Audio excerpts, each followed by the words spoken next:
Fala pessoal, bem-vindos à jornada do engenheiro de dados do nosso curso do Transacional Big Data. Então na aula anterior a gente configurou, e preparou aí o nosso ambiente que a gente está chamando de New Game, que seria a nossa estrutura de Big Data, e a gente fez aqui basicamente um passo a passo bem simples, de colocar arquivos no nosso armazenamento distribuído, de configurar algumas coisas simples. E agora a gente vai realmente começar, tá? Então eu vou pedir para que vocês entrem aí no arquivo Quick Start README, tá?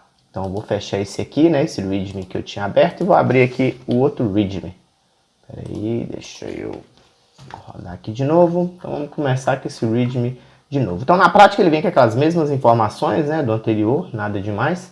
E aqui a gente começa o nosso passo a passo, Então a gente vai lembrar que no nosso ambiente old school, a gente viu as limitações que o ambiente dimensional estava tendo quando a gente começa a ter uma quantidade muito grande de informações, o nosso crescimento vertical, que no caso é aumentar a máquina, mais memória, mais processador, etc. Ela começa a ficar limitado, porque chega um momento que eu não tenho mais para onde crescer, não tem mais como eu colocar mais processador, não tem mais como eu colocar memória, e isso está ficando muito caro. A cada troca de máquina dessa, isso é extremamente custoso. Então a gente começa a entrar na era do Big Data, na era de sistemas distribuídos, onde a gente começa a ter um sistema de armazenamento distribuído, que basicamente é o Hadoop, que é baseado aí no paper do Google, a gente tem aí o sistema distribuído, o processamento distribuído, que é onde nasce aí o MapReduce e posteriormente aí avança para o Spark. E a gente tem aí uma estrutura de Big Data que é preparada aí para fazer coisas que um ambiente tradicional não consegue, tá? Então a gente vai entender um pouco mais sobre isso. Então vamos começar do início aqui, tá? Então quando a gente tinha lá no passado a necessidade de fazer análises mais profundas em arquivos, etc., isso era extremamente problemático, porque a gente tinha que criar toda uma condição para responder as perguntas. Então, a cada pequena mudança na regra de negócio, eu tinha que readaptar todo o meu código. Então, eu vou entrar aqui dentro do Quick Start. Vou entrar aqui. Não, na verdade, nem precisa entrar dentro do meu Quick Start, não. Vou executar um cat, Quick Start, Jim, pessoas, etc. Na verdade, um cat não. Vou dar um head aqui. Deixa eu pegar aqui os últimos 20 registros. Então, se vocês observarem aqui, eu tenho o meu arquivo CSV, que tem aqui basicamente o equivalente à minha tabela pessoas, Aí eu pergunto para vocês, imagine que eu quero fazer uma análise em cima desse arquivo, Digamos que não exista Hadoop, não exista Spark, não exista nada que consiga me ajudar a resolver isso. Qual é a forma mais rápida de fazer isso? Bom, eu poderia fazer isso utilizando o próprio Linux, usando o terminal, fazendo aí o uso do grep como map, fazendo o sort como um shuffle e fazendo ali o unique, reduce ali para poder simular o meu ambiente de MapReduce. Que o MapReduce nada mais é do que você mapeia o que você quer, baseado nesse mapeamento, isso vai para um resultado, esse resultado é organizado, que no caso é o sort, que vai fazer um shuffle, vai organizar, e depois eu unifico isso, eu coloco tudo que é igual junto, faço aí um determinado trabalho. Então, se eu executar esse comando aqui, o que esse comando vai fazer? Ele vai trazer para mim a quantidade aí de sexo masculino e sexo feminino dentro do meu arquivo, Então ele vai me trazer o equivalente ao total, 12 sexos femininos e 13 sexos masculinos dentro desse arquivo de pessoas que eu tinha ali. Aí eu viro e falo assim, tá, beleza, mas agora eu quero saber não só o sexo, eu quero saber também os que tiverem entre 18 e 40 anos de idade. Tá, aí eu posso realmente fazer também dessa forma, Eu quero contar quantas pessoas entre 18 e 40 anos de idade tem ali dentro. Opa, copiei o errado. Vou executar aqui de novo. Então vamos executar esse carinha aqui. Esse cara aqui vai trazer para mim o total de pessoas entre 18 e 40 anos de idade. Opa. Ah, tá, peraí, desculpa. Tem que estar aqui dentro de pessoas. Quick Start. Tem que estar aqui dentro do Quick Start. Então ele trouxe para mim aí que nós temos aí 7 pessoas do sexo feminino e 4 pessoas do sexo masculino. Bom, deixa eu aproveitar e corrigir aqui o arquivo. Cadê? Aqui, deixa eu colocar aqui o Quick Start. ficou faltando isso nos arquivos. Beleza. Tá, então eu consegui ver, aí eu virei e falei assim, ah tá, mas agora eu não quero saber o total, né? Eu quero saber quem são as pessoas. Não, beleza, então eu vou executar esse cara aqui. Vou executar esse cara aqui. Ele vai me trazer quem são as pessoas. Você concorda comigo que eu consigo transformar esses comandos em um código? No caso, até mesmo SQL, né? Que na prática o que eu estou fazendo ali é um select, filtrando ali por idade, trazendo ali uma agregação, né? Trazendo ali o total. Eu tenho ali um select que traz também um filtro. Então, basicamente, eu tenho ali uma forma de extrair a informação de uma maneira mais simples.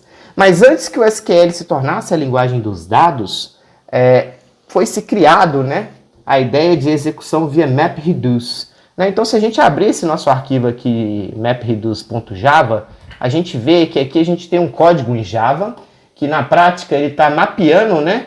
Ele está mapeando, né, os meus objetos baseado no sexo, né, se é masculino ou feminino, e ele traz para mim esse resultado. E depois ele gera um reduce, né, onde ele faz um somatório da quantidade de registros que ele encontrou baseado na regra dele, e depois ele roda aqui a execução. Então vocês percebem aí que ele fez aqui um puta código complexo, grande, para poder executar uma determinada interação, né, que eu poderia resolver isso com SQL, né, com SQL eu poderia fazer isso. Então foi onde surgiu a ideia do Hive, né? O Hive, quando ele veio exatamente para simplificar, né, a construção de estrutura MapReduce em Java. Então, em vez de você ter que fazer um Java, né, porque imagina esse Java meu aqui, ele está contando, né, a quantidade de sexo masculino e feminino dentro daquele arquivo. Se eu quisesse adicionar, né, a idade, aí eu teria que pegar esse código e adicionar uma alteração aqui nessa linha, fazendo com que ele filtrasse também pela idade, né? Eu teria que colocar aqui um comercial, né, idade, etc, etc, etc. Né? Então, ou seja, toda hora que eu precisasse fazer uma pequena modificação na minha regra de negócio, eu tinha que construir toda uma estrutura MapReduce, compilar, executar, e etc, etc, etc. Isso era extremamente custoso. Aí o Facebook percebeu que, na prática, quando eu precisava mudar a regra de negócio, o que eu mudava eram poucas coisas no meu código MapReduce. Né? Eram poucas linhas que eram modificadas aqui. Normalmente as linhas relacionadas ao filtro, às condições, onde eu adotava, né, a regra de negócio que eu queria. Então o que o Facebook fez? Ele construiu o Hive. O que era o Hive? O Hive, ele abstraiu, né, encapsulou aí a dificuldade de construir jobs MapReduce para a construção de queries HQL, né, que é o Hive Query Language, que na prática, né, seria equivalente muito próximo aí do SQL. Então ele construiu uma estrutura onde você passa para ele o comando SQL, por detrás dos panos ele constrói um job MapReduce parecido com esse que eu mostrei para vocês, com as regras aí que foram assim definidas. Então a partir daí surgiu o Hive, beleza? Então foi aí que a era de dados teve uma renovada, né? Foi a partir desse momento que percebeu-se que era muito mais fácil trabalhar com dados do que havia se pensado, porque agora eu não preciso ficar construindo nenhum tipo de job MapReduce, eu não preciso ter essa complexidade de código para fazer. Eu posso simplesmente utilizar o SQL e conseguir fazer as manipulações que assim eu gostaria de fazer para habilitar, né, as necessidades de negócio. Então eu começo a me aproximar do que eu já tinha antes no meu ambiente old school, né? Já começo a me aproximar de novo do que seria algo próximo aos bancos relacionais, tá? Mas obviamente não é um banco relacional, ele só trouxe a ideia de um banco relacional por causa da utilização aí do SQL, beleza? Então aí a gente entra nessa história e a gente agora parte daí, né? O que a gente vai fazer agora? Então agora a gente vai fazer algumas simulações aqui, tá?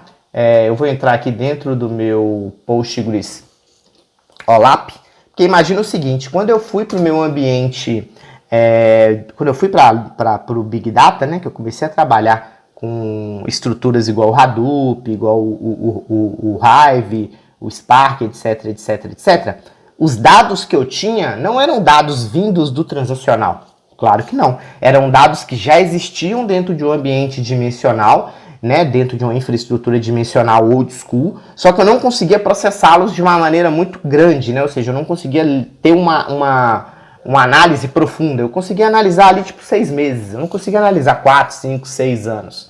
né? Eu tinha uma certa limitação. Então a primeira coisa que aconteceu foi, não, beleza, então se o meu ambiente dimensional ele passa a ter essa limitação, eu vou levar o meu ambiente dimensional para o Big Data. Então o que acontece é, em vez de eu ter um ambiente novo do zero criado no Big Data, eu vou migrar a minha estrutura de Data Warehouse para dentro do meu Big Data. Então é o que a gente vai fazer aqui. Então eu loguei aqui no meu ambiente de Postgres, tá? Esse meu ambiente Postgres representa aí o meu dimensional.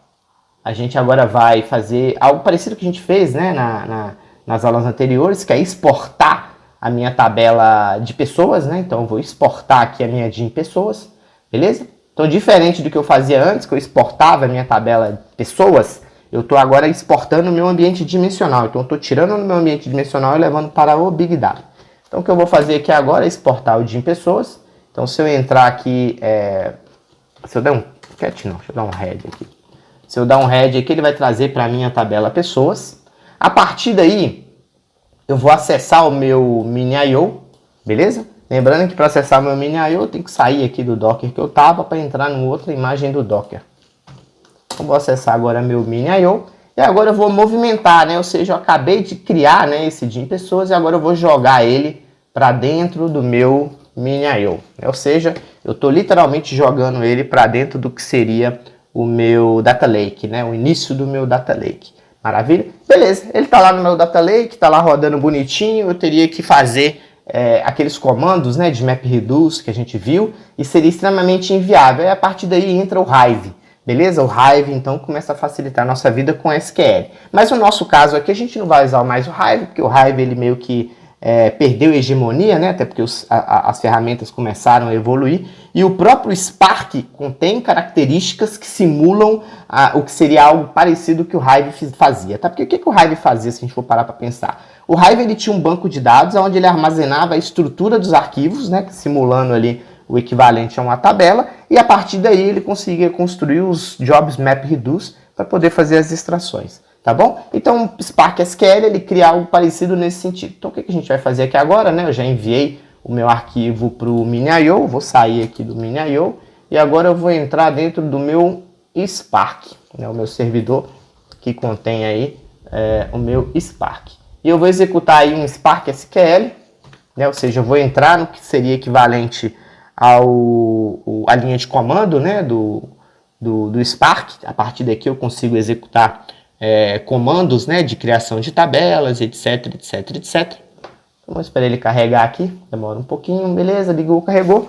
Né? Se eu quiser ver aqui os meus databases, posso dar aqui um show databases e assim sucessivamente. Tá? Lembrando que os comandos do terminal aqui são muito parecidos com os comandos de terminal do MySQL.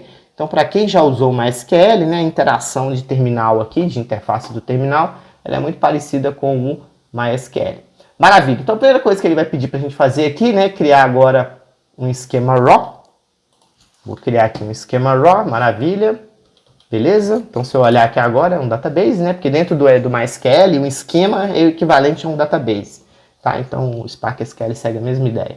Eu vou agora me conectar, né, a esse database raw. E a partir de agora, o que eu vou fazer? Né? Lembra do meu arquivo? Esse meu arquivo que foi jogado nesse endereço aqui?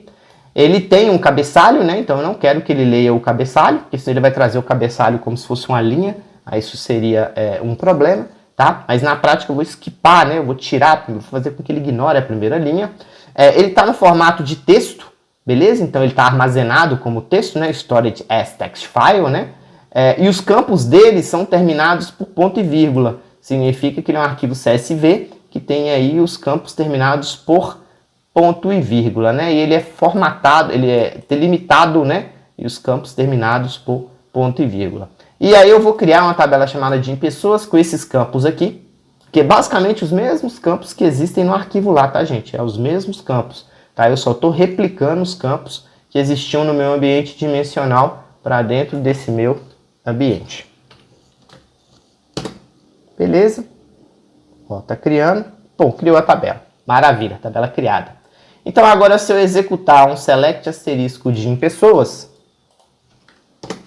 ele já traz para mim aí o que seriam as pessoas. Aí eu posso fazer aqui algum filtro, né, de sexo, por exemplo, vou fazer aqui um sexo, não, vou fazer aqui um count, ó. sexo count from pessoas group by. Ó, trouxe para mim, né, o que seria ali o total, né, de pessoas por sexo, tá? Então aí a gente começa a perceber, né, que eu tenho aí algo aí, né, que seria muito parecido, né, do SQL que a gente usou nos nossos ambientes tradicionais, tá? Porém agora tudo isso encapsulado, né, ou seja, em vez de eu ficar fazendo aquele monte de job map reduce, em vez de eu ficar fazendo uma série de interações, eu começo aí a fazer coisas mais focadas em negócio e menos de programação, né, menos de engenharia, né? Então eu começo a simplificar o processo. Maravilha? Então a gente começa a entender aí como é que a gente saiu, né, do Job Map Reduce, como é que a gente entrou aí no SQL, e agora a gente vai avançar agora para a nossa parte do Delta Lake, né? Então a gente vai agora começar a entender como que o Data Lake foi desenvolvido, como é que a gente chegou no Delta Lake e como é que a gente se tornou aí um Lake House, beleza? Lembrando que a gente vai falar especificamente sobre Data Lakes, Lake Houses de uma forma um pouco mais profunda, né? Para que vocês possam ter um conhecimento maior, vai ser no nosso curso A Nova Era dos Dados, do Data Lake ao Lake House. Maravilha? Essa aula de hoje aqui ela é meramente ilustrativa para que a gente consiga entender aí como é que as coisas foram evoluindo. Maravilha? Bom, espero que vocês tenham gostado da aula. Até uma próxima.